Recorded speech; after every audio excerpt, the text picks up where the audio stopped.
Hello, everyone. Welcome back to the channel. I'm Kris. This took me about 12 times to get going. Just kept glitching. This is part two.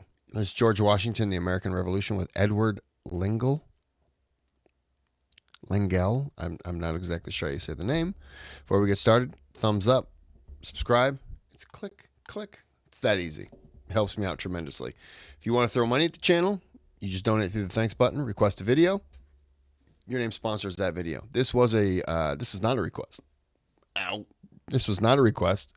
If it was, I would just say this was a request. If it was a donated request, you'd see sponsoring, and I would shout the person out. All right, let's get into part two of this The Ill. Campaign of 77 is really one of the most fascinating military campaigns ever to take place in North America. William Howe is looking to capture Philadelphia and to inspire the loyalists of the mid-Atlantic region to rise up and support the British. He's been convinced that taking Philadelphia, driving out Congress, is going to be enough. He's always looking for the soft solution, William Howe is. Not the hard, but the soft solution. Make the Americans come to their senses, then the war will be over. That's all we need to do. So it's really quite a brilliant concept to load up troops in New York, which has been occupied, carry them down. First of all, potentially Howe is looking to bring them up the Delaware River, go straight up to Philadelphia there. He sees that's a little bit too strongly defended, so he sends them around through the Chesapeake Bay and then lands at a place called Head of Elk, Maryland.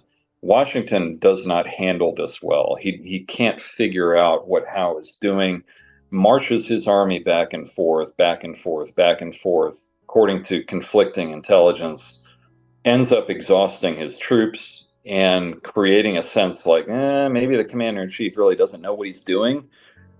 So when the British land in August and then drive inland in September toward Philadelphia,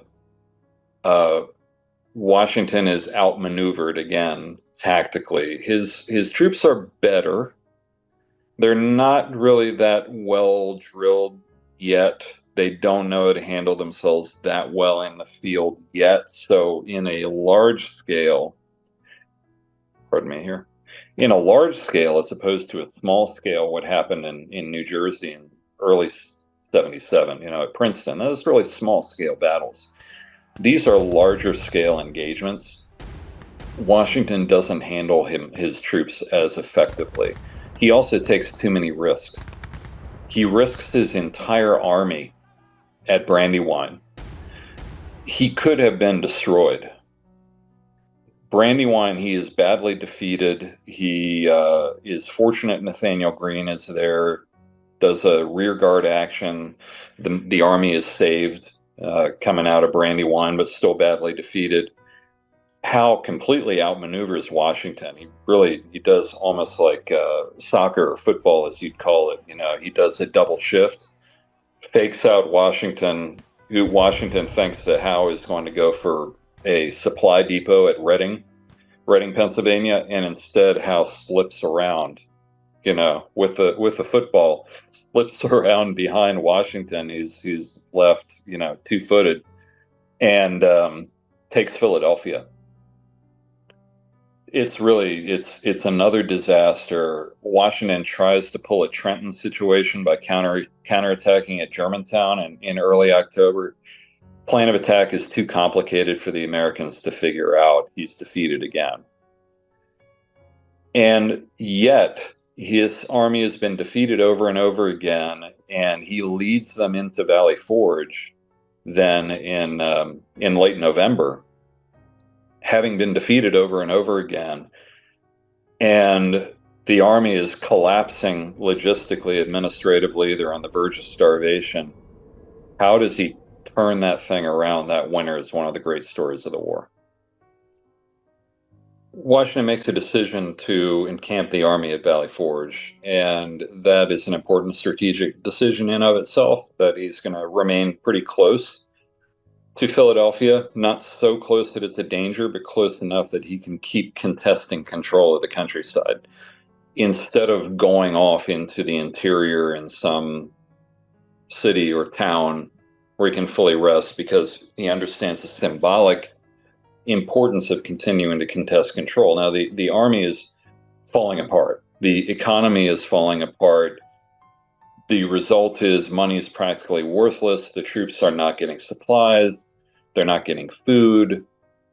So there are issues getting supplies into the army. The weather is become very bad. It actually would have been better if it was colder than it was. Problem was you were getting a lot of sleet and rain and a lot of precipitation that was not freezing completely, which meant that rivers and creeks were overflowing, dirt roads turned into mud, made it very difficult to get supplies into camp. Long story, disease begins to impact the hospitals.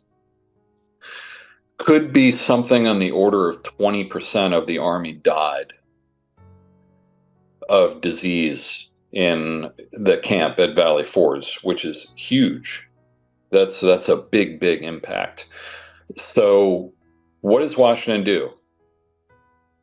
Long story short, the man could have ridden his horse around camp. He could have given fine speeches. He could have waved his sword. He could have gone off somewhere and simply hunkered down and had parties like William Howe was having in Philadelphia that winter.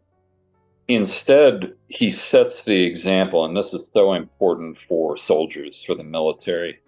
He sets the example as a leader that he's going to work his butt off. He's going to sit there in his headquarters, not spend too much time parading around camp, but instead sit at his desk where everybody can see him, by the way.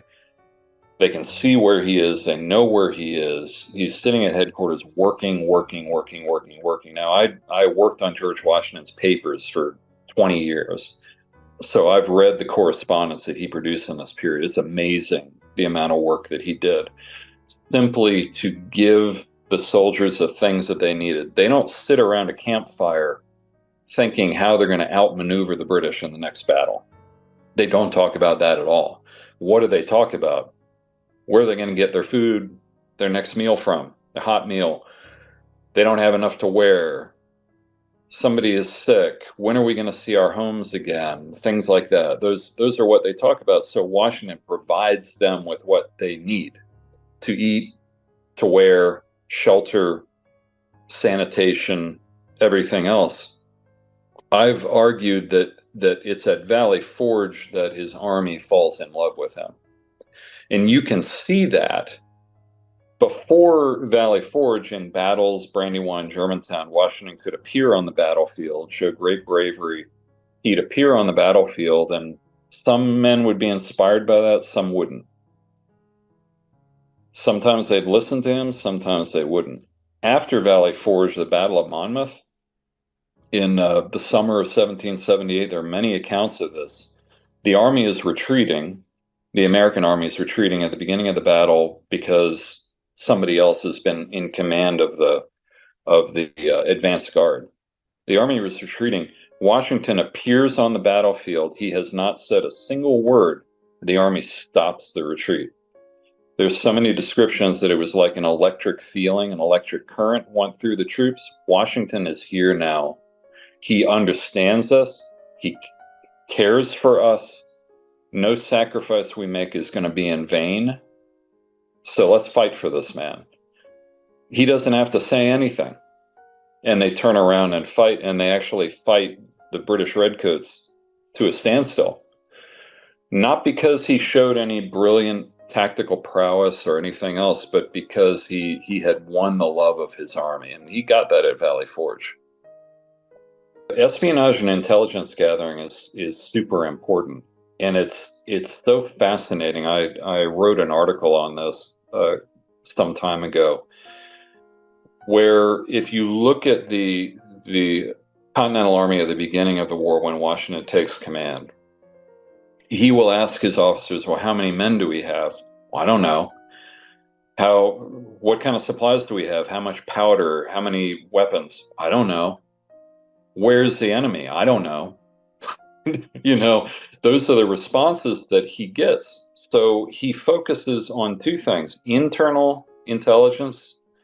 That means knowing your force, how many men you have, what their state is, how well supplied they are, what you can do with them, where they deployed. And then external intelligence, knowing the enemy and knowing the ground. It's gradual, but you go from there up to 1781 in the Yorktown campaign. Make the comparison. When the French under Rochambeau, they're up there at New York, the French fleet is down off Yorktown, Virginia, Cornwallis is at Yorktown. And the moment comes to make a decision. Are we going to stay focused up here in New York, or are we going to go down to Yorktown, Virginia?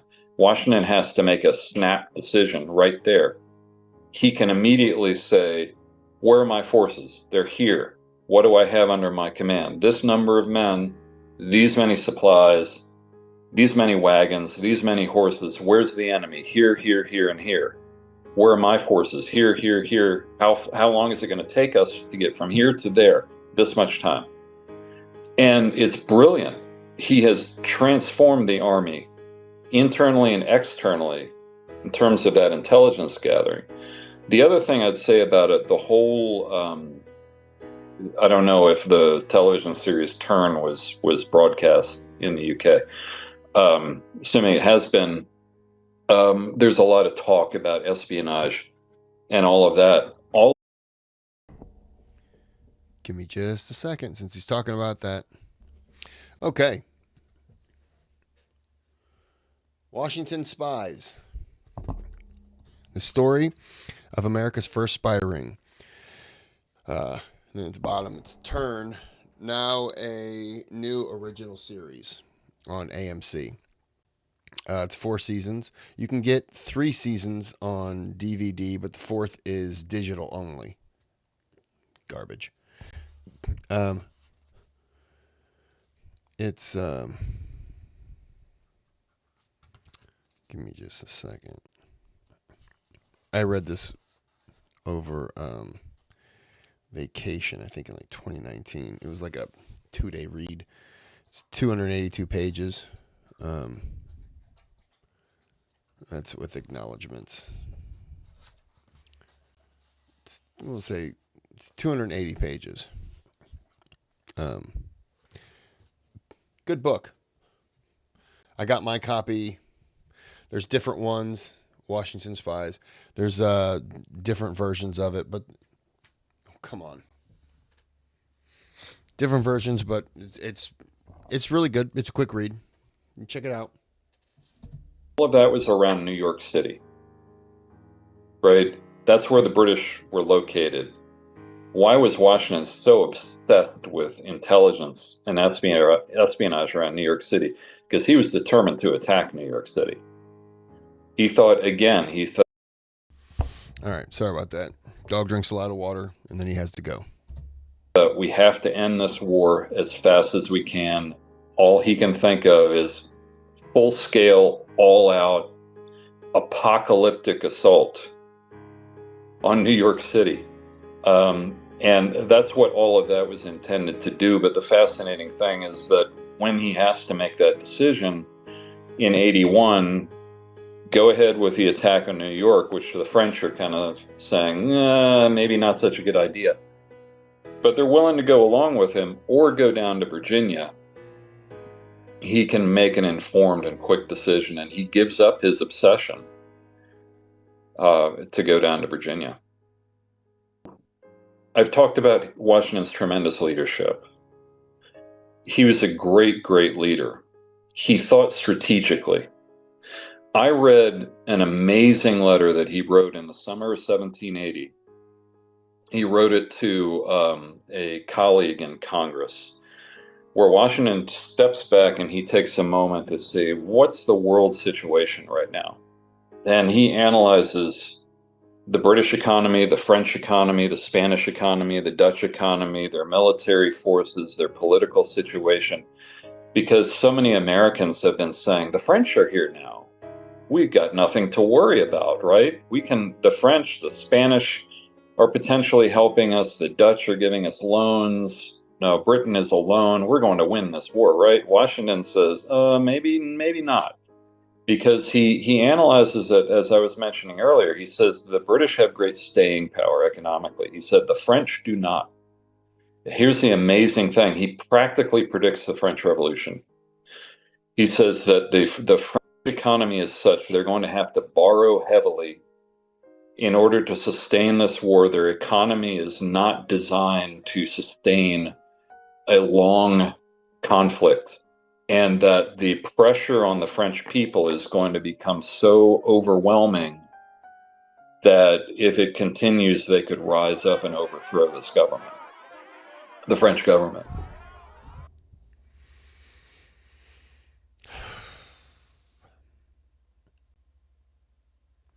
R.I.P. Louis the 16th.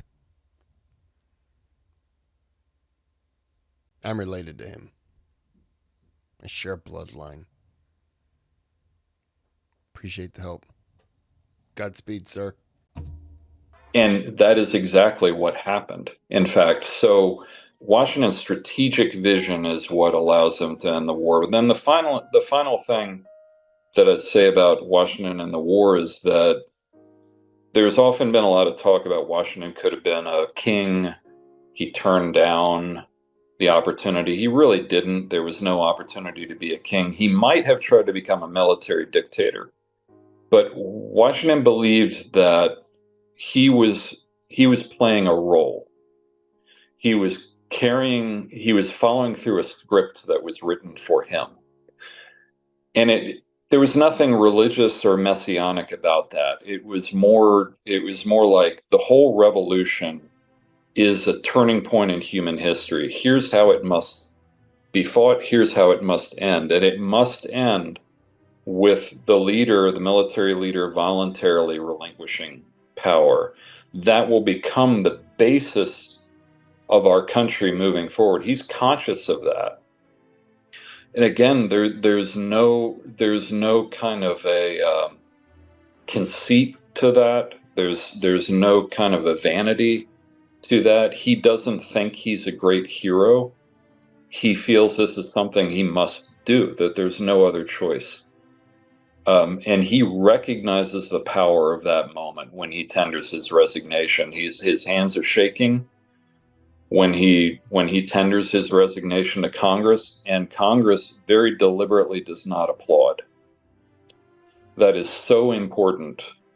They do not applaud. They're silent. They accept the commission because this is what he must do. He's not doing us a favor.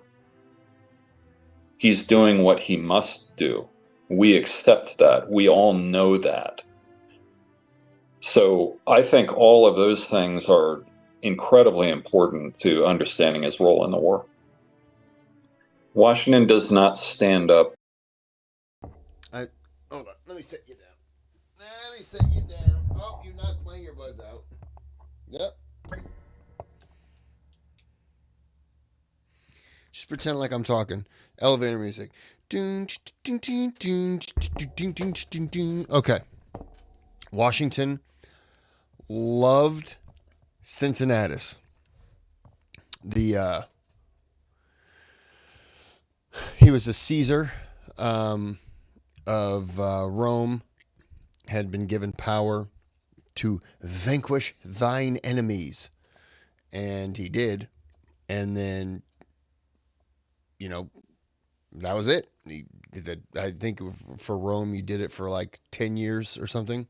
He did it, gave up the power, went back to being a farmer, was called on 30 years later, maybe 40 years later. I think he was in his 60s or 70s. 60s maybe, early 70s. Anyways, they tapped him again.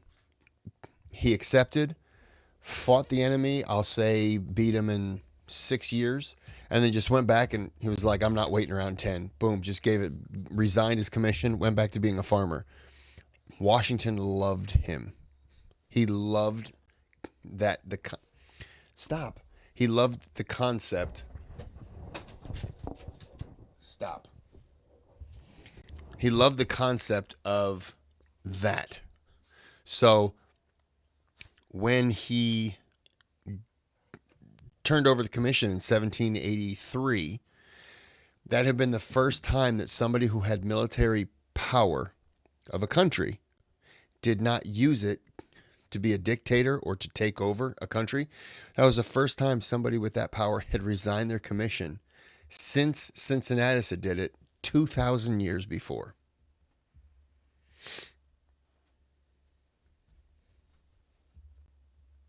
$2,000 years.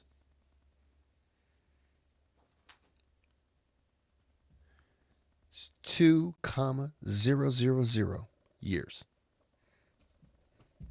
Go, get out of here.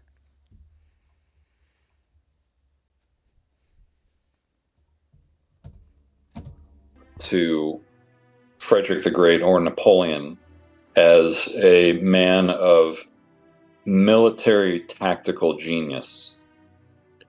He's not in the same league. He has moments. He has great moments, and much of the time he's competent.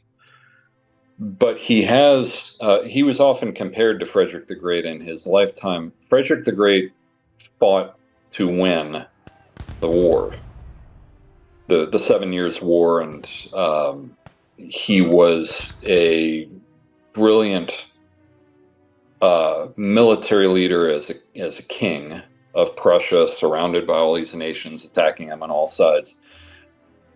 But he was not a nation builder. He didn't have a great understanding of economics, politics, everything else. Even though he's called a Renaissance man, you look what happened to Prussia after he died.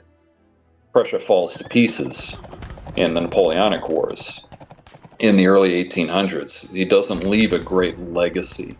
Napoleon, a man of extraordinary military genius, but a man who rode a wave. Napoleon rode a wave that had already been surging before he took power. It was a national movement that Napoleon rode. And the legacy there too, after Napoleon is defeated at Waterloo, what does he leave behind? No, France will go through multiple revolutions and then end up getting defeated by the Prussians in 1871. Not a great legacy for Napoleon. Washington's a nation builder. Washington builds a nation, and his leadership and strategic genius and embracing of a role and a concept to create the United States while he's fighting a war against the most powerful country on earth, most powerful empire on earth, which Great Britain was. And Great Britain did not get defeated many times. Great Britain had a long history of military success before the Revolution and after the Revolution. They technically won the Revolutionary War. I mean, the war as a whole. They won every strategic place all over the planet except the colonies. That was it. They won everywhere but the colonies. I mean, it's pretty impressive. It tended to come out on top. Washington breaks that trend. He wins the war. And so he's a man of great strategic genius, and he is a nation builder. And I think his legacy is greater than that of Napoleon or Frederick the Great for that reason. Frederick the Great and Napoleon, you can see at those moments in history, they were astonishing. Washington's legacy is still living with us now, 250 years later. Not true. You can talk about the Napoleonic Code and things like that, but in terms of what Napoleon accomplished, in terms of what Frederick the Great accomplished, that's all gone. So historically, Washington is the greater figure, I think. And I thought it was interesting. There was a poll some time ago of British military historians and historians of who was the most formidable enemy, military enemy, that Great Britain ever Washington. faced. And many people thought Napoleon is going to win that hands down. Didn't. It was Washington. And that was because, I think it was because he, was he led in the field? I don't remember. He'll tell me. Washington easily came out on top. It wasn't Rommel. It wasn't, anybody else, but it was Washington. Thanks again to our guest, Edward Lengel. If you enjoyed this video and want to see more of Edward's work, please do check out the links in the description. I personally highly recommend his books, including The 10 Key Campaigns of the American Revolution and General George Washington, A Military Life. Both are fantastic reads that I've used again and again as sources for this series. The American Revolution and General George Washington, A Military Life. General George Washington, A Military Life. Hold on. Okay, so this is these are hardcovers. So 10. These are other books that he has written. But the 10 Key Campaigns of American Revolution, 1638, and then General George Washington, 19. Let's see what paperback is. Hey, I have this book. That's on my coffee table. Paperback, pretty much the same. The Glorious Struggle. George Washington Revolutionary War Letters. Interesting. Yeah, I have this. It's on my coffee table. Huh. All right. Okay. Let me open this up. We are going to end this video here. I'm going to have to check those books out. I'll add them to my list. But I hope you enjoyed it. I did. Until next time, have a good day. Have a good night.